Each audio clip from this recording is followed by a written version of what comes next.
نحمده ونصلي على رسوله الكريم أما بعد فأعوذ بالله من الشيطان الرجيم بسم الله الرحمن الرحيم يا أيها الذين آمنوا اتقوا الله وكونوا مع الصادقين صدق الله العظيم میرے معزز و محترم بزرگوں دوستوں اور اسٹیج پر رونق اسٹیج پہ علماء کرام جو ہمارے اور آپ کے بہت چہیتے ہیں، بہت وقت سے بیٹھے ہوئے ہیں، آپ حضرات بھی سن رہے ہیں۔ رات کا اکثر حصہ گزر گیا، ہمیں تو معلوم نہیں تھا پروگرام کس نوعیت کا ہے، کیونکہ مغرب سے لے کر آپ لوگ بچوں کا پروگرام سن رہے تھے، اور ہمارے حضرت اقدس محترم صاحب آپ جانتے ہیں اللہ رب العزت نے ہمارے سیمانچل کے لیے بہت ہی بڑے اس وقت کے چنیدہ لوگوں میں ہیں۔ اللہ رب العزت نے حضرت والا کو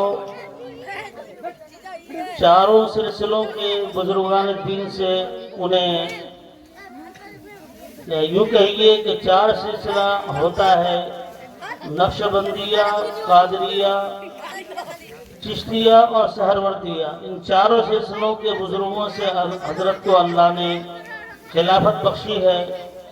ایسے ہستی آپ کے گاؤں میں آئے ہوں اور ہم جیسے لوگ اگر ان کی قدر نہ کریں تو میں سمجھتا ہوں کہ بہت بڑی ناسپاسی ہوگی اور ہم ان کی خیانت کریں گے۔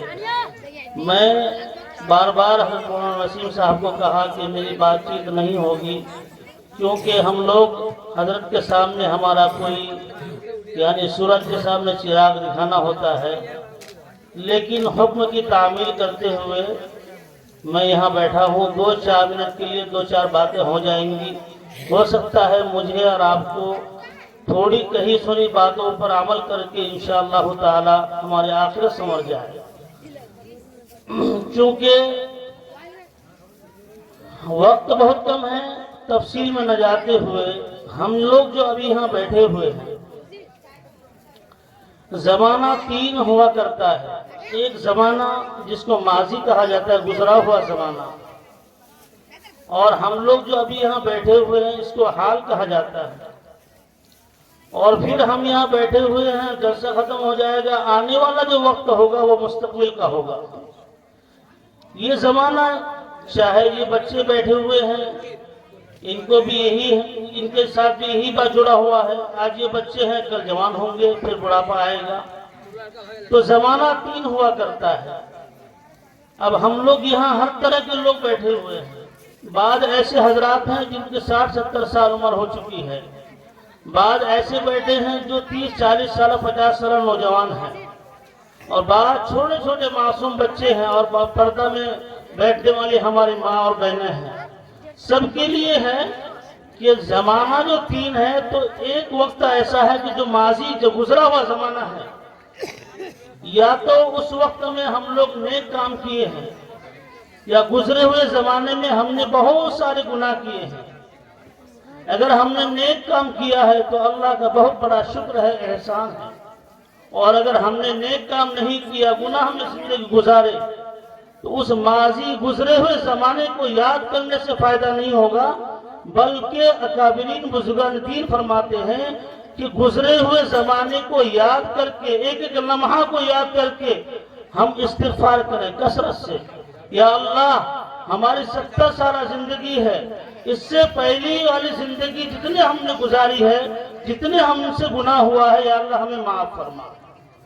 ایک تو ایک چیز ہے، گزرے ہوئے زمانے کو یاد کرنا ہے اس نیت سے کہ ہم اپنے گناہوں پر نادم ہوں، شرمندہ ہوں اور استغفار کریں۔ اور دوسری بات جو حال ہے، یہ حال بھی 2 حال سے خالی نہیں ہے۔ ایک تو یہ ہے کہ یا تو ہم نیک کام کر رہے ہیں، ہم پکے سچے ایماندار ہیں، پکے سچے مسلمان ہیں، نمازی ہیں، نیکی ہماری صفت کے اندر جو ہے ہمارے صفت کے اندر داخل ہے، اگر ایسی بات ہے تو اس پر بھی ہمیں شکریہ ادا کرنا چاہیے. اور اگر ہم اس حال میں گزرے ہوئے جو ابھی ہم جس حال سے گزر رہے ہیں اس میں اگر ہم نیک کام نہیں کر رہے ہیں، نماز نہیں پڑھ رہے ہیں، برائیوں سے نہیں بچتے ہیں، تو پھر میرے محترم بزرگوں دوستو ہمیں نیک کام کرنے کی ضرورت ہے. تو حال میں یا تو ہمارے ساتھ یا تو کوئی مصیبت ہوگی یا پھر کوئی ہمارے ساتھ اچھائی ہوگی، یا کوئی اچھے آدمی اچھے حالات سے گزر رہا ہوگا، ایمان کے حالات میں بھی اچھے ہوں گے، نمازی بھی ہوگا، نیک کام بھی کرتا ہوگا اور خوشحالی زندگی گزرتی ہوگی. اگر ہمارے حالات اچھے ہیں تو اللہ کا ہم شکریہ ادا کریں، اور اگر حال ہمارا بیکار جا رہا ہے، نماز سے بھی غفلت ہے اور تمام نیک کاموں سے بھی ہم دور ہیں اور مصیبتوں میں ہم گرفتار ہیں، نہ جانے کس مصیبت میں کوئی آدمی بیمار ہوتا ہے، دائمی بیماری ہو گئی، کسی کا دکان نہیں چل رہا ہے، کسی کا کھیت کھلیان کاروبار اچھا نہیں چل رہا ہے، تو یہ تمام چیزوں میں یا کسی آدمی کو اچانک ایکسیڈنٹ ہونے کی وجہ سے موت ہو گئی، یہ تمام حالات جو آتے ہیں ان تمام حالات میں اللہ کا آدمی صبر کرے، صبر کرنے کی ضرورت ہے. میرے محترم بزرگوں دوستو، یہ دنیا جو ہے یہ دنیا بھی تین طرح کا، اس کو تین جگہ تقسیم کیا گیا ہے. ایک دنیا وہ ہے جس کو ہم جنت کہتے ہیں. جنت والا جو زمانہ ہوگا، جو دنیا ہوگا وہاں کا، وہاں کوئی مصیبت نام کی کوئی چیز نہیں ہے، وہاں خوشیاں ہی خوشیاں ہیں، ہر طرح کے آرام ہی آرام ہے. اور دوسرا جو ہے جہنم ہے، وہاں صرف مصیبت ہی مصیبت ہے، وہاں آرام نام کی کوئی چیز نہیں ہے. اور ایک دنیا ہے جہاں آرام اور راحت کے ساتھ ساتھ مصیبت، یہ دونوں چیز دنیا میں ملی ہوئی ہے، دونوں کا سنگم ہے. انسان کے ساتھ خوشی بھی ہے لیکن اس خوشی کا کوئی لمبا کوئی احاطہ نہیں ہے. خوشی کے ساتھ بعض آدمی شادی کے لیے تیاری کرتا ہے، سامان خریدتا ہے اور گھر واپس نہیں ہوتا کہ بھائی انتقال ہو گیا. بعض آدمی شادی کے لیے سب کچھ کر کے شادی لے کر جاتا ہے، وہ پتہ چلا کہ ہارٹ اٹیک ہو کے دلہا ہی انتقال ہو گیا. تو ہماری خوشی کا کوئی ایسا نہیں کہ خوشی ہے تو خوشی ہی خوشی ہے، بلکہ خوشی کے ساتھ کب غم آ جائے کوئی پتہ نہیں. تو دنیا خوشی اور غمی کے ساتھ جو ہے اس کا سنگم ہے. اس لیے آدمی کو کبھی خوش نہیں ہونا چاہیے، اتنا خوش نہ ہو جائے کہ وہ آدمی سب کچھ بھول جائے. خوشی ہونا چاہیے لیکن وہ خوشی بھی ایسی ہو جو ہمارے اکابرین بزرگان دین ہمیں جس طرح ہمیں خوشی منانے کے لیے کہے. اس لیے میرے بھائی، آپ تاریخ کا مطالعہ کریں گے، کتابوں کا مطالعہ کریں گے تو آپ کو پتہ چلے گا. یہ جو ہم سنتے آ رہے ہیں کہ جناب نبی کریم صلی اللہ علیہ وسلم کی مکی حالات اور مدنی کی جو حالات ہیں وہ ہم سنتے آ رہے ہیں، کتنی پریشانیوں سے زندگی گزارا ہے. دنیا مصیبت کا نام جو ہے، دنیا میں مصیبت بھی ہے اور سکون بھی ہے. یہ چیزیں ہر آدمی کے ساتھ جڑی ہوئی ہیں. بعض آدمی ایسا سوچتا ہے، سوال کرتا ہے کہ میں تو نماز بھی پڑھتا ہوں، تلاوت بھی کرتا ہوں، میرا بچہ بھی حافظ عالم ہے، حج بھی کرتا ہوں، عمرہ بھی کرتا ہوں، پھر مجھے سکون نہیں ہے، پریشانی ہے، مصیبتیں آتی ہیں. میرے بھائی، دنیا میں مصیبتیں آنی ہی آنی ہیں. دنیا مصیبت کی جگہ ہے، حالات آئیں گے لیکن حالات سے گھبرانا نہیں ہے. آپ نے دیکھا ہوگا غزہ کے مسلمانوں کی حالات کو آپ نے 1-1.5 سال سے دیکھ رہا ہوگا، لیکن اللہ رب العزت نے ان کو کیسی خوشیاں نصیب فرمائی. ان کے صدقے میں تمام مسلمانوں کی آنکھیں ٹھنڈی ہوئی. میرے محترم بزرگوں دوستو، آپ کو معلوم ہونا چاہیے کہ وہاں کے جو لوگ تھے، بچے چھوٹے چھوٹے معصوم بچے، یہاں تک 72 اور 70 سالہ عورتیں حافظ قرآن ہوئی ہیں. اگر وہاں کی آبادی 22 لاکھ 23 لاکھ کی ہے تو بتاتے ہیں کہ 22 لاکھ 23 لاکھ میں 21-22 لاکھ وہاں لوگ حافظ قرآن ہیں. آج ہم اور آپ سوچئے، ہم لوگوں نے من مانی زندگی گزارنا چاہا، جو ہم کو اچھا لگے اسی کو ہم نے اپنا لیا. اس کا نام دین نہیں ہے.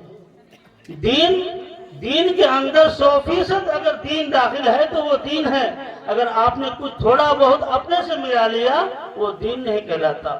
آپ دیکھ رہے ہیں نعت نبی سننا بالکل ثواب کا کام ہے، نعت پڑھنا وہ بھی ثواب کا کام ہے، لیکن نعت نبی سننے کے لیے آپ بھیڑ لگا لیے اور جناب نبی کریم صلی اللہ علیہ وسلم اور اللہ پاک وحدہ لا شریک کی قرآن کی تفسیر ہو، قرآن کی باتیں ہوں، نبی کی جو ہے حدیث پڑھی جائے، ان باتوں کو سمجھایا جائے، اس میں لوگوں کو مزہ نہیں آتا۔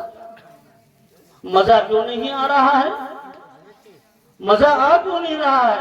معلوم پتا چلا کہ مزہ آنے کے لیے ہم سن رہے ہیں۔ میرے بھائی، ان کانوں کو مزے کے لیے سننے سے فائدہ نہیں ہوگا، بلکہ اپنے اصلاح کے لیے سننے سے فائدہ ہوگا۔ ہم کو سننا اس لیے ہے کہ ہم اپنے اندر اصلاح لے کے آئیں گے، نماز ہم پڑھیں گے، تلاوت قرآن ہم کریں گے، دین پر ہم چلیں گے، 100% دین پر داخل ہم ہوں گے، اپنے بچوں کے مستقبل کو ہم سنواریں گے۔ اگر یہ ہماری نیت ہوگی تو یہ اصلاح معاشرے کا جلسہ کامیاب ہے۔ آج ہمارے چھوٹے چھوٹے معصوم بچے آپ حضرات کے سامنے پروگرام پیش کیے، آپ قربان جائیے، یہ قوم ہے ہماری، آگے کی نسل ہے۔ آپ کو پتہ ہونا چاہیے جنریشن گیپ جس کو کہا جاتا ہے، یہ 15 سال 20 سال کے اندر چینج ہو جاتا ہے، بدل جاتا ہے۔ ہر زمانے میں 15 سے 20 سال تک جنریشن گیپ یعنی نئی نسل جو آتا ہے وہ بدل جاتا ہے۔ جو خیالات آج کے ہمارے یہاں بیٹھے ہوئے ہمارے جو بزرگان دین بیٹھے ہوئے ہیں، ان کی جو خیالات ہیں وہ خیالات آج کے جوانوں کے اندر نہیں ہیں۔ آپ معاف کیجئے گا، ہم اصلاحی معاشرے کے جلسے میں بیٹھے ہوئے ہیں، اصلاح کی بات ہونی چاہیے۔ آپ پتلوا والوں سے ہماری ایک لگاؤ ہے، محبت ہے، کیونکہ یہاں کے 7-8 بچے ہمارے ادارے میں پڑھتے ہیں۔ ہمارے محتمیم صاحب الحمدللہ رہتے تو ہیں دناج پور میں، لیکن پورے سیمانچل والوں کو لے کر چلتے ہیں، ان کی فکر ہے۔ اسی لیے آپ کے جلسے میں آنے کے لیے مغرب بعد ہم لوگ وہاں سے نکل گئے اور اتنی رات تک وہاں ہمارے آپ کے انتظار میں ہیں، جبکہ فجر کے بعد حضرت کا پھر سفر ہوگا۔ ابھی بدھ کے دن ہمارے یہاں ختم بخاری کا جلسہ ہوا، ہزاروں کا مجمع ہوا، 10,000 سے لوگ زیادہ ہوں گے۔ اس دن سے کیا اس سے پہلے بھی، یعنی کوئی ایسا دن نہیں ہوتا ہے جس دن 2, 4, 5 جگہ حضرت نہیں جاتے ہیں۔ اس کے باوجود بھی مدرسے میں بھی رہنا ہے، 1000 طلبہ اساتذہ کو لے کر بھی چلنا ہے، اور یہ تمام پروگرام کو بھی سننا ہے اور اس کو پورا کرنا ہے۔ تو آپ حضرات کی یہاں حضرت آئے ہیں، میری گزارش ہے کہ آپ حضرات بغور حضرت کی باتوں کو سنیں اور ان کی نصیحت پر عمل کرنے کی کوشش کریں۔ اس لیے میں دوبارہ درخواست اور اعلان کروں گا، اس گاؤں کے جو حضرات جو ہمارے نوجوان کمیٹی والے ہیں، خاص طور سے آپ جہاں بھی ہیں، آپ نے جلسہ کیا، بہت ہی بڑا کام کیا۔ آپ لوگ پنڈال کی طرف آئیے اور آ کے جم کے بیٹھیے، اور بیٹھنے کے بعد انشاءاللہ تعالی حضرت کا بیان ہوگا۔ میں بیان کرنے کی نیت سے نہیں بیٹھا تھا، میں سوچ رہا تھا کہ صرف حاضری دے دوں اور اصل بیان جو ہے حضرت کا ہوگا انشاءاللہ تعالی۔ اللہ تعالیٰ مجھے بھی آپ کو بھی کہنے سننے سے زیادہ عمل کی توفیق عطا فرمائے۔ وآخر دعوانا الحمدللہ رب العالمین۔